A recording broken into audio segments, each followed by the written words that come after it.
This is DID Hatchery, and I recently got out of an inpatient psych facility, and I have dissociative identity disorder, and I would like to tell you about my experience there. As a lot of people who watch my channel know, I've been in the mental health care system since I was about 11 years old, and my first admission was around 14 or 15 to long-term treatment programs. I was part of the troubled teen industry of the 90s. I was one of the first waves of teens that were put into that machine, I will call it, right? And I've had a lot of bad experiences in mental health facilities. I've seen a lot of things that should be illegal, well, that are illegal, but you just can't do anything about it because when you're a patient, you have no power. And so I'm going to give you my assessment of this place that I went to. It was good. It was good. I'll tell you that much. When I first walked in, I was horrified because it was set up strangely for a unit. I'd never been on a unit that was set up that way. Most units have a certain type of structure, the way they're designed. Like the day room is usually a square and it's sort of separate, and you've got hallways and the rooms are in the hallways. Well, this place was sort of shaped like a T, you know, and it had all these little cubby spaces. So because of all of my trauma related to mental health facilities, as soon as I saw it, because I make a lot of assumptions about a mental health facilities when I'm being admitted to them, especially if I don't know them. Now, remember, I researched this facility before I went, and I specifically chose this one, and I was right to choose this one.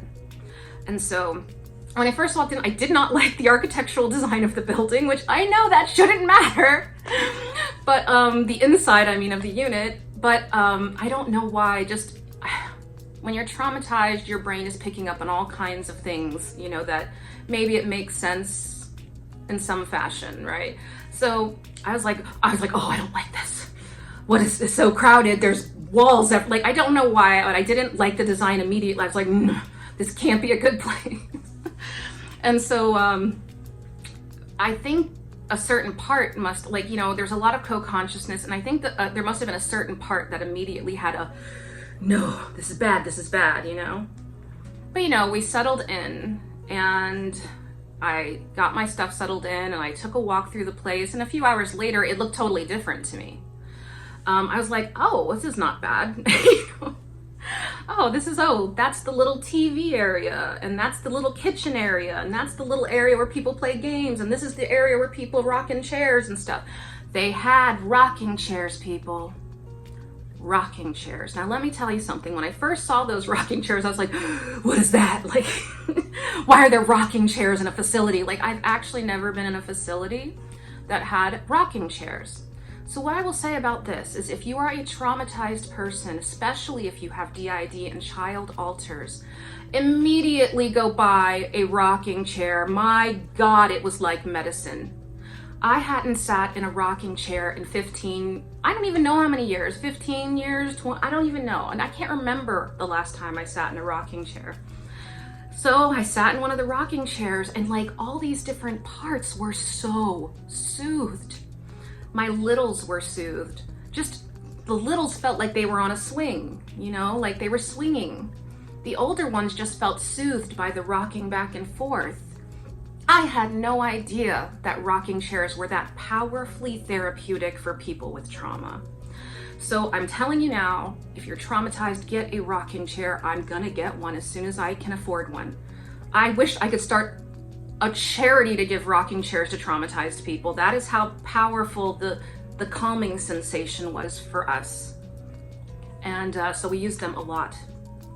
And so they had rocking chairs. They had an outdoor area with beautiful flowers that we could spend time in and listen to music when it was on cooler days. They had a gym where you could play basketball and badminton and walk. they had a little kitchen with snacks that you, around the clock, you always had access to snacks. I will say the food wasn't great. Like, the snacks were okay, you know, but the food at the cafeteria was very hit or miss. And so I sort of lost like 5 pounds while I was there, because I was just like there's things I couldn't eat. And it wasn't just me, I'm not that picky. So it's the only criticism I really have, is the food was just atrocious at times. What I liked about this unit compared to other units was that, it had carpet, which I'm usually on tiled floors when you're in hospitals. It had carpet, which, I don't know, it just made things seem more comforting. It had way more nurses and staff members than I've seen on most units that I've ever been in. Like, they really had it organized in a way that I appreciated. The nurses were on task, the staff members knew what they had to do. It was very organized. They had some groups that, I mean, I've been to groups and facilities. They're usually like really half-assed, you know, like, here's a sheet of paper, let's read out loud type of groups. And I always despise those, because it's just, it just feels like nobody cares. But here they actually had music therapy, and I got to play drums. Like, it was real music therapy. I got to play, we played all these different types of drums and talked about like different things therapeutically. It was just very interesting to see that that exists. And my doctor was phenomenal. He believed in DID. That's like one of the first psychiatrists who actually believes in it. And he believed in it he put me on a medication. I will tell you this, another piece of advice I will give people who are suffering a lot of trauma symptoms and a lot of fight or flight issues, which I'm always in fight or flight. That's how I live my life. And so then they put me on a medication that, I mean, I've been on everything that I've never been on. And it's not a psychotropic drug. It's sort of a blood pressure medicine, but the side effect is it reduces fight or flight. It helps you sleep better. And so I started taking that thinking, oh God, like this is gonna do anything, you know? But then I was so relaxed. My muscles were like, you know, soft and malleable. When usually they're hard as rocks. Like, my muscles have always been very hard, and I just thought that's the way I was, you know, like they always feel like they're tense, but I just thought that's how I was. I didn't think of it as being tense, you know, until I took this medicine and they turned all gooey on me, and I was like, what? And so I got really relaxed. They're still upping the dose on that because, you know, I still have a lot of issues with sleep. And, but it's called Prazosin. And they recently had, just so you don't get deterred, they recently had a very large study on Prazosin, and it failed the study. But here's the thing. They chose only people for the study that had already recovered from their symptoms and their fight or flight. If you're recovered from your fight or flight, then the medicine's not going to have an impact. As someone who was 24/7 in fight or flight, literally I would go to bed clenching my fists, not realizing, and I'd have to be like, oh, maybe I should undo my fists so I can sleep. And I would wake up clenching my fists, you know, and stuff like that. And I'd have to literally relax myself, try to go to sleep. I don't clench my fists in my sleep anymore. Sometimes I can actually use my executive functioning because I'm not constantly in fight or flight.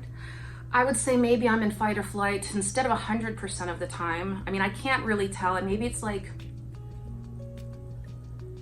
65% of the time, which is a huge improvement. So don't knock that.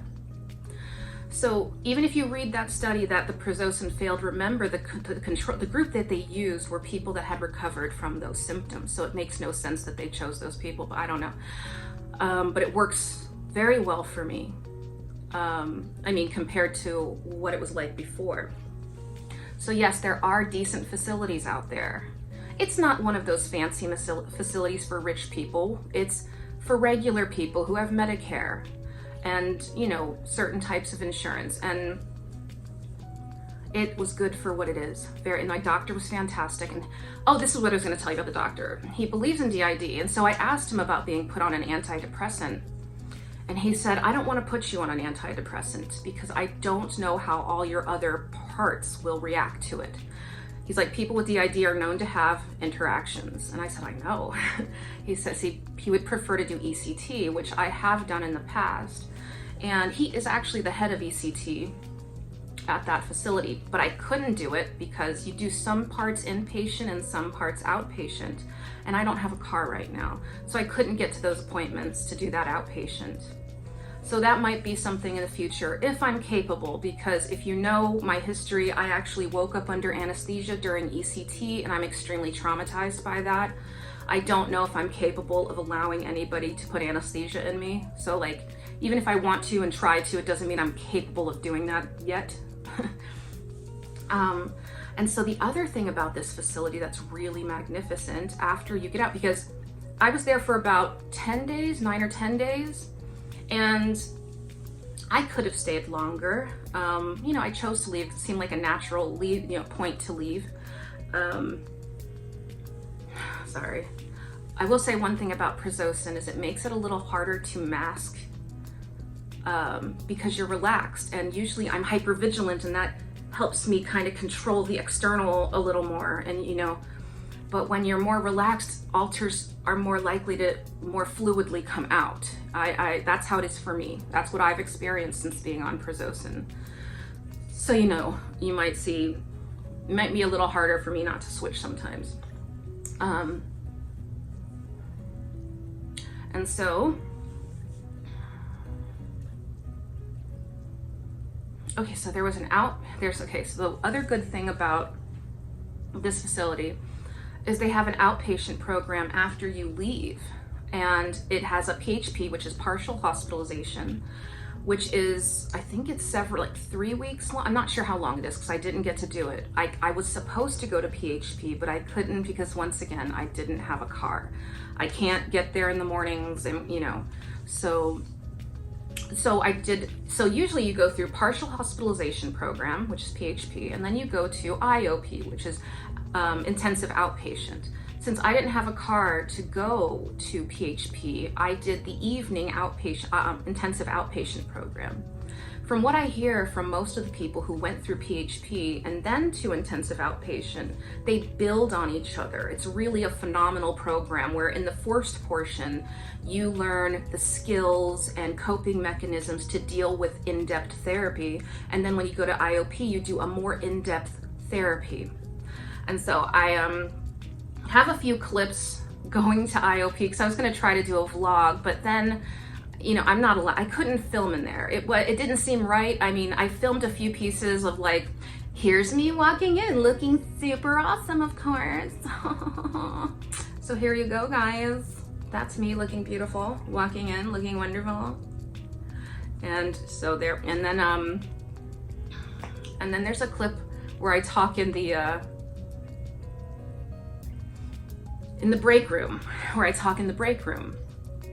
and where nobody was. Like, I absolutely did not film anybody. And so I talked there for a minute, but then I just didn't feel comfortable filming anymore. So I'll just show you those clips. I'm here in the waiting room, and no, I still haven't dealt with my stupid eyebrows yet, okay? Like, some people don't get around to that stuff right away.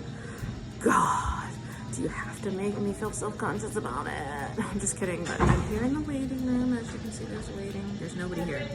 Okay, I gotta go. Well, I just spoke to a nurse and did intake. You know, I can't film in those places, so I'm here, like, this is I'm in the staff's, like, I don't know, waiting room. When you're working and you need to go to a room to, like, have lunch, that room. What is wrong with my brain? I can't think of words. But, so I'm here and I haven't really, like, entered the program yet. I have to fill out some paperwork. And once I get that filled out, then I guess I will meet my therapist, and there will be group therapy, and so it should be exciting. I'll keep you updated as I go. And the first day of IOP, I was very suspicious. You know, I have parts of me that are just really, as I said, suspicious of the system. And so the first day I was there, I was like, some part, I don't know if it was me or another part. I just felt like, oh great, 3.5 hours of group therapy, what's that gonna do? But you know,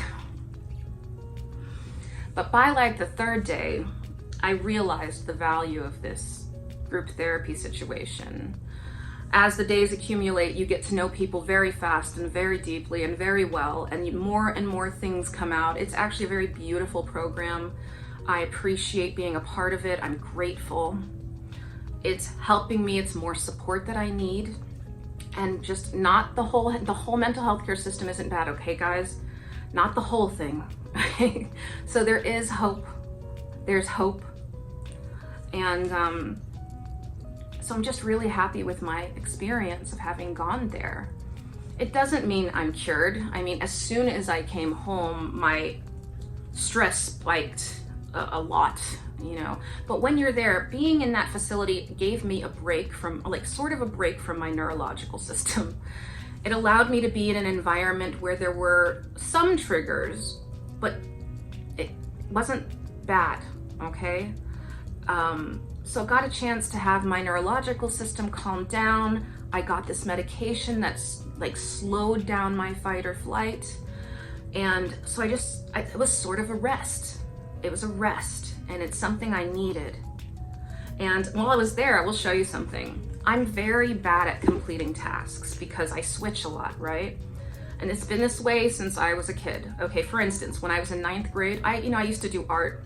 We had to draw this enormous hamburger because they have all the textures, and you learn a lot from drawing hamburgers, apparently. And really huge picture. Oh, I did 3/4 of it phenomenally and just left 1/4 of it empty because that's just sort of, I would turn in work that way. And they wouldn't know what grades to give me because what was done was actually phenomenal, but then it's missing a portion, you know? And so I decided I was going to use that time to try to teach myself in the simplest way possible of how to complete something. Okay, like and did I have to struggle through this? Okay, you don't know. I have issues with perfectionism. And I don't mean the cutesy little euphemistic, I'm a perfectionist. I mean real perfectionism. The kind that obstructs you from doing anything, the kind that makes you not do anything because you're afraid you're not good enough to do it, so you just don't bother. You don't want to confirm that you're just not good, you know? So I forced myself as a therapeutic exercise to try to complete some of these mindfulness coloring a picture, okay?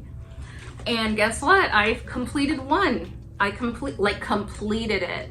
Okay, so I'll show you what I did, and I'm very proud to have completed it. Here's the thing, it was a huge struggle because every little, you know, markers, they can bleed, okay?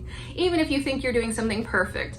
So there's a lot of imperfections that I see, and at every single imperfection, I tried to quit this coloring. And I know this doesn't seem like a big deal, or maybe it seems silly that an adult would use coloring to try to complete tasks, but I'm starting at the beginning, guys. I really am.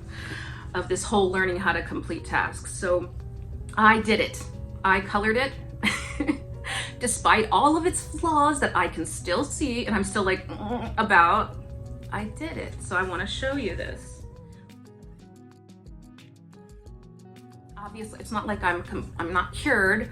It's just I had a respite from certain triggers, and it sort of helped renew me a little bit, even though, you know, I sort of fell back a little bit into old habits coming home. But being in the IOP does help a lot. You know, I have my ups and my downs. It depends on which altar is out, you know. And I also, like I said, I'm having more difficulty masking altars. Doesn't mean I can't. Sometimes it obviously happens automatically. Sometimes, you know, you try, but you can't. And so yeah, it's a little bit more difficult for me to do that. But the people at IOP also know that I have dissociative identity disorder. It's in my paperwork, it's not a secret, and I thought that was amazing. And I only found that out, what's today, on Wednesday. On Wednesday was the day that I found out that they actually put it in writing, this facility, you know? Because the therapist was like, yes, I know you have that, that's in your paperwork. And I was like, it is? She's like, yes. I'm used to them putting like CPTSD with dissociation. I mean, I do have, my therapist, you know, I've been diagnosed many times on paper. But most times I've been in the mental health care system forever. So for a lot of my life, I was misdiagnosed. And then for a lot of my life, there were doctors who knew I had DID but didn't want to write it down. So I have been diagnosed like 4 times. Well, I don't even know now. I mean, on paper, I've got it now 5 or 6 times. And I appreciate that, because we need doctors to stop being afraid of writing the words dissociative identity disorder. A lot of doctors are afraid to put that in a chart because they don't want to be viewed as a quack. You're a quack if you don't write it down and the person has it. Just understand that. You should lose your license if you're doing that, okay? Anyway, I don't know who I am. I know I've switched a few times, a little bit here and there, but I just wanted to let you all know that we're doing a little better. We're on a new medication that's helpful, and I definitely believe this was a good facility. It was a good experience, and I'm so grateful that I met the people I met there, and I met the doctors and therapists that I met there. I'm very lucky. I'm very lucky. I hope you guys are not afraid of facilities. Just make sure you research. Like, when you start to feel like in the future you might need to go somewhere, get online and start researching, okay? Make sure you know how to get to the facility you want to go to. Make sure you go to the proper ER, things like that. And so it's not all bad, guys. There is hope in the world, okay? I missed you all, and thank you for watching my video. Love you. Bye.